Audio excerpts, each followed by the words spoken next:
whole. I wanna go inside take picture. You can with the monk, like everybody, you can. Yeah, Yes. I wanna take with the mom inside. Thank God, with the guys, we can come in shorts.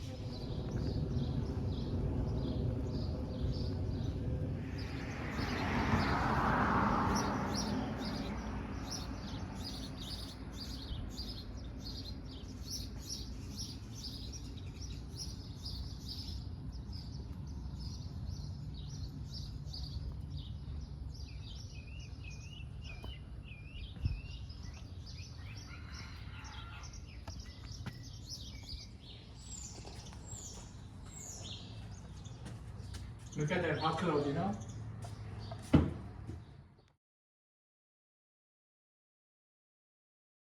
ว่ามันถึกหรือบ่ถึกเฮ็ดจังไดการให้ทานคือการให้คือการทำดีและบัดนี้คำสอนของพระพุทธเจ้านี่ให้ทานนี่มันก็เหมือนกับที่ว่าเฮาบ่รู้จักความจริงว่าให้ทานจังไดมันสิได้น้อยได้หลายการให้ทานหั่นบ่แม่นให้ทานแล้วสิได้เท่ากันหมดและการให้ทานก็บ่แม่นว่าให้หลายได้หลายส่วนคนหลายนี่คนส่วนหลายนี่ถูกสอนมาว่าให้หลายได้หลายให้น้อยได้น้อยนะอันนี้มันบ่แม่นการซื้อขายการให้ทานคือการทำความดีถ้าเฮารู้วิธีการทำดีว่าเฮ็ดได้ได้อันการเฮ็ดดีเนี่ยมันจะได้ผลตามที่เฮาคาดหวังหามาได้แล้วก็สิ่งของเรานั้นท่านสิบ่สามารถที่จะทำให้เราให้เฮาทุกคนเนี่ยจะมีความสุขในชาติหน้าเพราะว่าคนส่วนหลายท่านเฮายังบ่รู้ทางหรือจะเฮ็ดให้บรรลุอย่างพระพุทธเจ้าได้ฉะนั้นการให้ทานเนี่ยจึงเป็นอย่างหนึ่งที่พระพุทธเจ้านั้นสอนให้คนได้เข้าใจและการละสิ่งเหล่านี้เพื่อประโยชน์ในอนาคตข้างหน้าประโยชน์คืออย่างคือผลในข้างหน้าผลในปัจจุบันคืออย่างคือความสุขเราต้องการความสุขในชาตินี้ถ้าเราให้เนี่ยเราให้ของเขาอันนี้เขาปรารถนาจากได้ในชาตินี้เลยอันนั่นคือพระพุทธเจ้าบอกว่าคือเราจะติดฉะนั้นเราให้นี่คือเราให้ไปแล้วเราไม่หวังผลอย่างแต่ว่าความสุขนั้นจะมากับหาเราเองตามที่เหตุปัจจัยที่เราให้นะเพราะว่ามนุษย์ส่วนหลายนี่ยังไม่ได้เข้าใจตรงนี้ฉะนั้นเมื่อเวลาแล้วเลยขออยากจะได้ให้เฮาเนี่ยพ้นทุกข์พ้นโศกพ้นโรคพ้นภัยพ้นอยากได้ปรินิพพานในอนาคตการที่จะมาเบื้องหน้าแต่บ่ได้เข้าใจว่าพระพุทธเจ้าสอนปรินิพพานเป็นอย่างไรฉะนั้นตรงนี้แหละที่ว่าชาวพุทธเราทั้งหลายโดยเฉพาะคนลาววันนี้บ่ได้เข้าใจในตรงนี้การให้แล้วโยมรักษาศีลก็ต้องรักษาวาจาคือบ่เว้า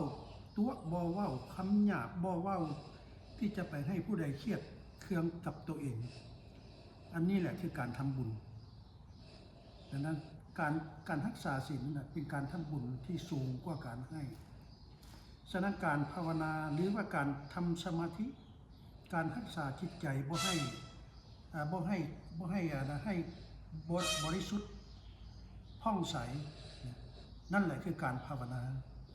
ฉะนั้นการทำบุญเพื่อความเป็นอยู่ที่ดีในทางพุทธศาสนาคือการทำ3อย่างการทำ3อย่างนี้คือ1ให้การให้ทานด้วยการให้วัตถุสิ่งของ2มาการรักษาศีลนะคือรักษาศีลคือบ่ทำบาปทางกายและทางวาจา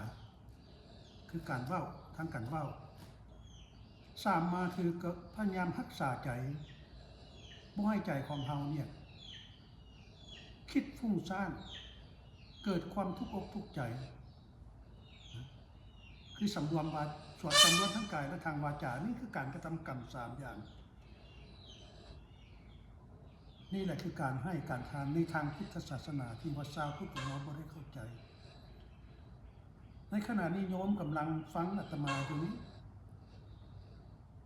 คือโยมสำรวมทั้งกายและทางวาจาและสำรวมทางใจ เข้าใจธรรมะของพระเจ้าศึกษาธรรมะของพระเจ้าและเชื่อฟังในธรรมะของพระเจ้านะแค่เชื่อนี่ยังบ่ทันได้ปฏิบัติแล้วก็ปฏิบัติก็คือว่าบ่เชื่อผู้ใดเชื่อแต่ในพระพุทธเจ้าพระพุทธเจ้าบอกว่าผู้นั้นน่ะเป็นโสดาบันแล้วก็คือปรินิพพานอันนี้คือคำสอนของพระพุทธเจ้าฉะนั้นโยมที่มาฟังทำตัวนี้ได้มาพ่ออาตมาเนี่ยอาตมาก็มีหนังสือเป็นภาษาลาวออกถ้าโยมอ่านภาษาลาวได้ก็เอาไปเรียนเอาไปอ่านนะเพราะว่าอันนี้มันเป็นคำสั้นได้เลยว่าพระพุทธเจ้าเป็นบ่รอถึง50ชาติบ่รอถึง500ชาติเพิ่นปรินิพพานดนแล้วเป็นหยังเอ้าก็เฮ็ดกันมาจังซั่นตลอดนะเฮ็ดมาจังซั่นตลอดเฮ็ดตามประเพณีมาตลอดจนกระทั่งพระพุทธเจ้าออกจากสิ่งเหล่านั้นมาหาคนขั้วได้จริงจึงมาสอนให้เฮาเนี่ยได้เข้าใจได้รู้ทางหลักเฮานี่มีโชคดีเด้เพราะว่ายังมีคำสอนของพระเจ้าเหลืออยู่ทั้งที่พระพุทธเจ้าบ่ได้อยู่ในโลกนี้แล้วยังมีคำสอนผู้ใดรู้คำสอนของพระพุทธเจ้าผู้นั้นถึงจะพ้นจากนรกได้กำเนิดสัตว์และเปรตวิสัยพระพุทธเจ้าตรัสว่าผู้ใดนั่นแหละบ่ฮู้คำสอนของพระพุทธเจ้านี่นะส่วนหลายไปตกนรกกำเนิดสัตว์และเปรตวิสัยอยู่ในสังสารวัฏที่ตายเกิดบ่มีสิ้นสุดฉะนั้นพระเจ้าบอกว่าความเกิดเป็นทุกข์ความแก่เป็นทุกข์ความตายเป็นทุกข์ถ้าเราบ่พ้นจากสังสารวัฏจากการเกิดแก่เจ็บตาย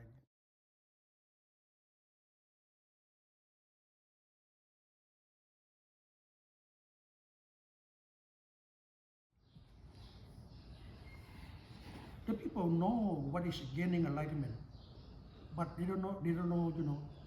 what is the way. That's why, the people, follow the custom and follow the chanting without understanding the truth. What's it mean? That's what Buddha said. That way,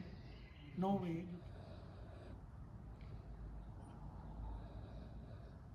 That means your mind do not distract at this moment. It's here, at this moment. Have intention. That's what the intention. Okay? So you have intention with yourself all the time. That's what you meditate. But the people don't have intention, with yourself all the time. You let the mind flying out. That's why the cause why we need to meditate. Okay? If you are doing like this all the time, it calls you to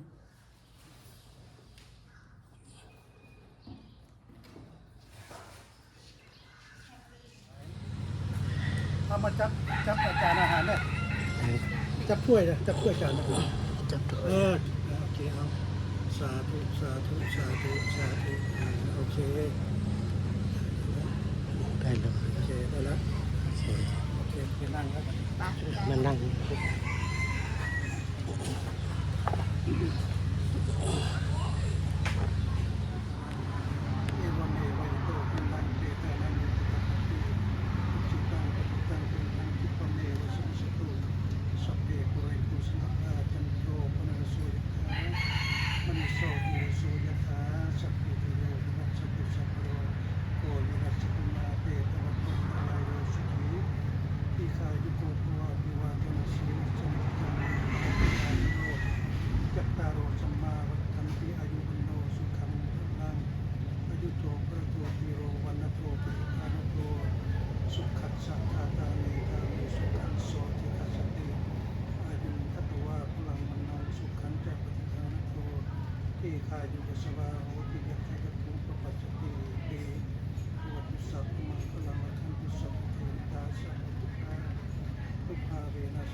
อันนี้วัดลาวอยู่ไมอามี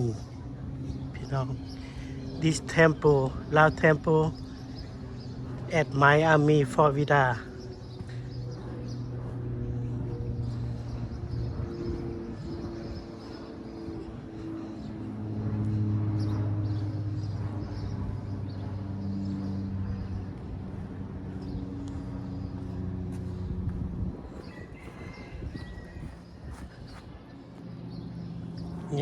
ใหญ่ตึบได้พี่น้องเอ้ย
I'm an architectural person, but since I know this temple,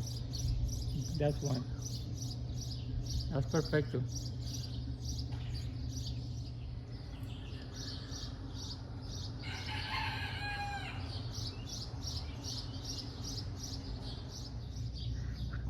You want to tell my people about it if you don't mind? Can you tell? I don't mind. Go ahead. Go ahead. What temple? Can you tell the people where the temple at? Where the location at? The temple is located in Homestead, 24000 Southwest 152nd Avenue, in the Redlands of Homestead. So people, if they want to come, they can come anytime? Anytime, without any services. Uh-huh. Like I had come over here on weekdays, you know, like this. If the temple is closed, you can relax in here, and the monks are very friendly to talk, you know, Okay. without any services. Okay. Thank you. My pleasure. Are you? Wow, you look beautiful. Yeah. On the side. And for the kids, on April they have a water event. Or it was like an anniversary from Thailand. Uh-huh. They had an event here with kids. Oh, really? It was busy. Yeah. Until they left.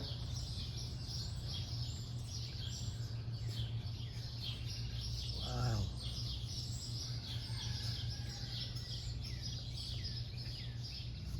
I got pictures for the daytime, so Oh, do you? of course, coming so many times with Oh. different landscape, you know, Oh, different years. That's why. And also, from here, and also over there, I post people, you know. Okay. That's the best with pictures. You have a mountain in here. You're high. Look at that view. From here, you can capture the two statues. Mm. This one, Yes. I see. Yeah. yeah. Yes.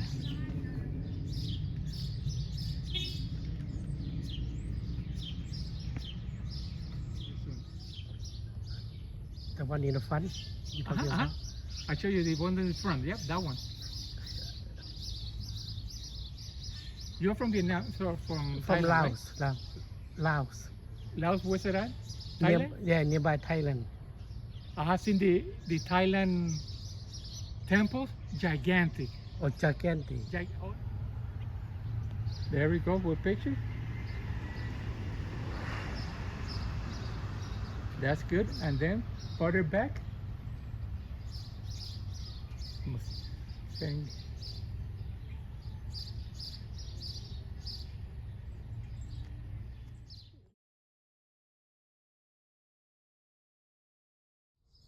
Ready? 1, 2, 3.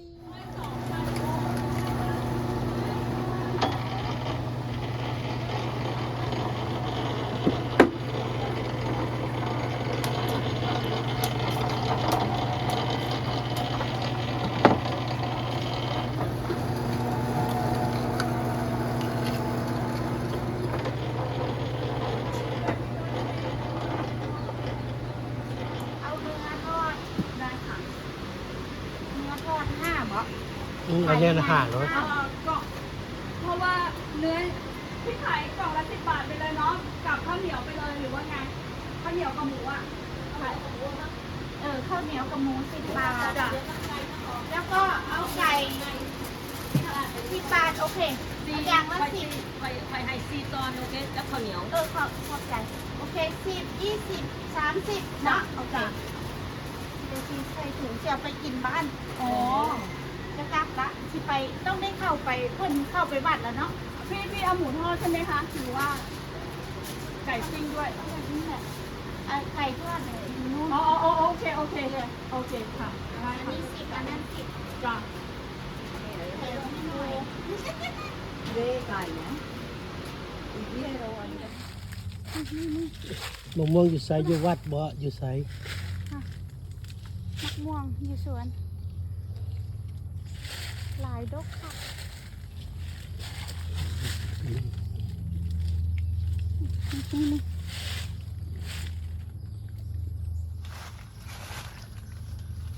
Look yes a lot of mango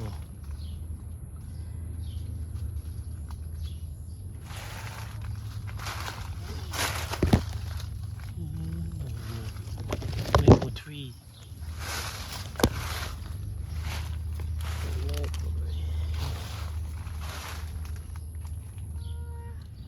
วันนี้พาพี่น้องมาเบิ่งสวนมะม่วงพุ่นน่ะอยู่เทิงพุ่นน่ะ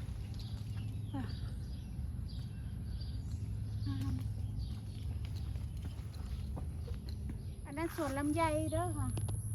แต่ว่ายังบ่ฮอดยามเก็บเถื่อสวนลำไย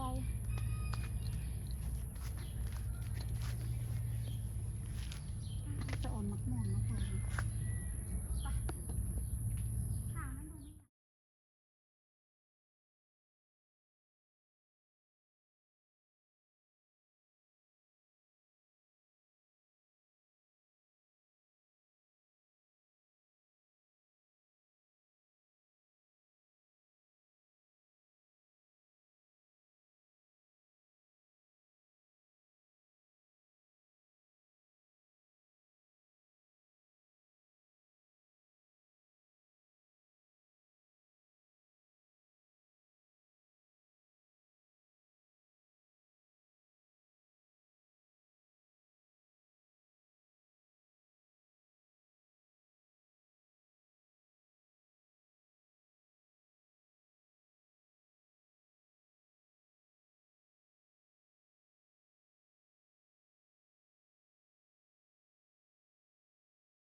ถ่ายแล้ว เดี๋ยว